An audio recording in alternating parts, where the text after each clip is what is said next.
What you're about to see today could be the biggest changes ever in WWE SuperCard. This stuff changes the foundation the game was built on. But today is another big day. It is the last Wild Wednesday of Season 7. I know, I'm just as sad as you. Well, if the rewards are any good, let's go check it out. Oh, Eddie's a good way to start. Kevin Owens and Edge, no Halloween cards, therefore I'm not interested. But ladies and gentlemen, we're going to improve on that mostly trash pack. Let's not waste any time. Let's get into the specifics because you've seen the thumbnail. You've seen the championship boost. So let's focus on that straight away. Let's talk about the champion's boost. When a champion is crowned in WWE, it will now reflect in WWE SuperCard, and that's freaking awesome. What kind of effect that's going to have is not clear right now, but it looks like at least it will affect the proc quite considerably, which means that if the ability goes, well, you're gonna kick some ass, some big ass, like Rikishi sized. Oh, just cap in a new Roman Reigns card there, by the way. The Valhalla tier has given me all kinds of Vanguard tier hype, and if you haven't seen my tier ranking video, then maybe you want to go see that because that's good sign. That's a good sign as far as I'm concerned. How quickly it's going to be done, I don't know, but this boost is great. The requests for something like this have gone on for ages, like cards or special edition cards that would come out and they would be, I don't know, a different color to the cards, or it would look a little bit different. This is not going to change how they look, but it is going to make them more powerful, and I think that's going to be great. Hopefully, fingers crossed, as soon as the titles change hands, it will immediately give them the boost. But you know how you can boost this video? Well, by smacking that like button as hard as you possibly can. It takes 2 seconds of your time. It's free of charge. I mean, everything that's free is good, right? Except a slap to the face. I mean, if you're giving the slap to the face, then I guess. But you know what's also good? The Survivor mode. Well, it seems it anyway. This is a brand new feature into the game. You guys might have heard about it if you've seen my first video where I went through the first look. This is from SuperCard themselves saying Survivor is a new mode that will, like modes tend to do, live on the main menu. Most of you guys know this already, but I'm just gonna cover it off for anyone who hasn't.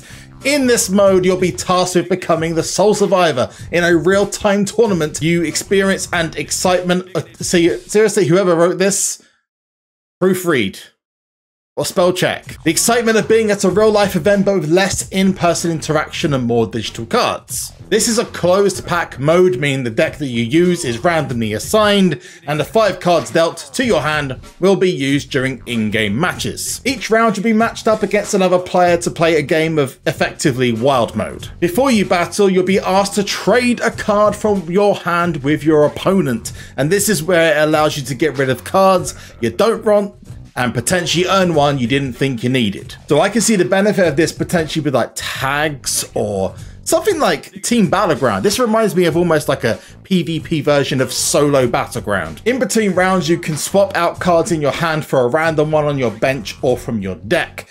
If you lose 3 times, you'll be removed from the game. Survivor continues until one person is left standing. And if I'm not wrong, this is not only PvP, but 10-person as well.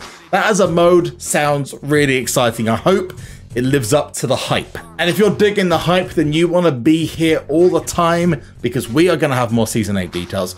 We're going to have the first gameplay when it eventually comes out. So you drop an elbow on that big red subscribe button. Trust me. And turn your notifications on. Press all notifications. Trust me.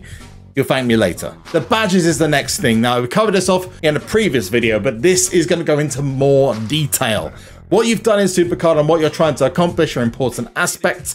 These are things that are going to go on your profile, and it could be you're looking for a good team, or you've been in an event which has been a specifically special one.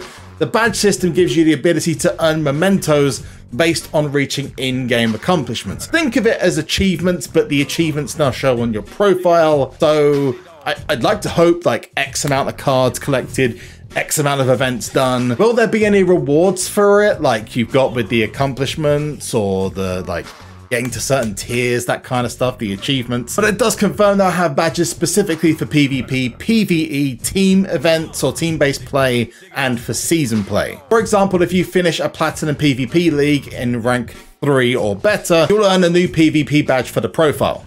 Your badge progress will be displayed in your profile so you know how close you are to the next goal. And the more badges you complete, the more progress you'll get to a larger Season 8 badge, which will then go on your profile if you complete it. All of this, I mean, the champion stuff was great. The other stuff was pretty cool too. There's some big changes with the SuperCard, but I think this next bit is going to be the one that changes the core foundation the most.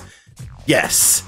You're going to be able to pro support cards. This has been spoken about since Season 3 onwards. People have been saying that support cards need more meaning, and they're going to have it. Very interesting how this is going to be pulled off, but as you see on the screen, a Universal Championship with a level meter. Yes, you have to level cards up. I don't know if you have to play matches or not. I'm pretty sure it looks like it's just leveling up. You can then combine support cards together to make pro support cards and then fortify them and then fortify them again. You can get up to F3 support cards. This is crazy. I wonder if this means they're going to bring back support cards as pulls, because they're going to be pretty important now to have them. They're not just going to be thrown away. Also, you can see on there that brand new blue Universal Championship. That's pretty cool. That is pretty sweet. So it's no longer just a small advantage. It looks like it's going to be a big old punch if that activates in the middle of the game. Seriously, this is potentially, depending on how powerful this is, one of the biggest changes they've ever made to this game. It's that big. Guys, let me know in the comment section down below what you think of these brand new changes. The pro support thing especially, and the champion boost, I'm stupidly excited for. But there may be more coming out tonight, so we're gonna segue and we're gonna see what they have turned out on Wednesday. Let's go. And indeed, there were more reveals. In fact, let's go to the first set, and this was courtesy of SuperCard on their website. If you haven't seen these already, we have Xavier Woods, Asuka, Valhalla, and the Maya Jeff Hardy. Oh, I forgot, Xavier Woods is the Maelstrom. Now, if you've noticed, there is something about these cards that's quite interesting, that they all color match. Yeah, you got Jeff Hardy, who has a great card. I love this, by the way. Jeff Hardy, who's got the green kind of electricity on his outfit, and he's got a green, white, and black face paint. Whereas with Xavier, he's got a purple, white, and red for the purple of Maelstrom. And then Valhalla, you've got Asuka, and that just looks beautiful. There's a lot of elegance to the Valhalla cards. This was on top of the teasing that they've been making that The Rock might be in the game as a special edition card, because it's the 25th anniversary of The Rock debuting in WWE this week. Before we go to the next reveal, I'm just going to read off the tiers that will be disappearing. You probably know this already, but for those who don't, we will be losing Gothic, Neon, Shattered, WrestleMania 35, Cataclysm, and SummerSlam 19 to the Legacy cards. Now, there's a twofold meaning to this, which means you won't be able to pull those cards off of the board anymore, and their use will now be restricted to fusions. But if we go to the Fusion Chamber, it also means Legacy fusions from Beast to SummerSlam 18 will now disappear. So whilst the 6 at the top here will now move down to the Legacy, those Beast to SummerSlam 18 cards are gone forever. So if you want to grab yourself an extra 1 or 2 fusions and pros, which you may not have got yet, maybe especially some of the guys who've been released recently, now is the time you want to be doing that, because after that, it's gone. It's over. But forever. But this will mean that the lowest tier card you can get is a Nightmare card, and the lowest draft reset is going to be a Vanguard. Whether that will go up to Elemental when WrestleMania comes in like it did this year, we'll have to wait to find out. But there's also something else, and this dropped as a leak from the 2K SuperCard official website. It is a look at the Maelstrom cards. Now, you'll see here that this was the article that showed up.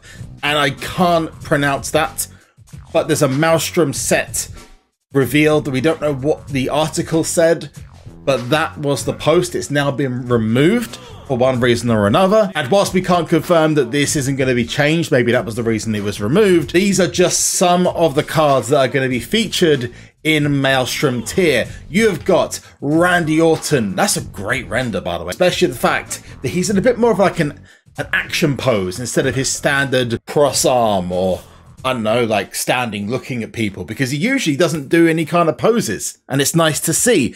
Then we have Zelina Vega, Queen of the Ring herself. I'm hoping going to have better stats than she has usually, because usually she's at the bottom of a tier.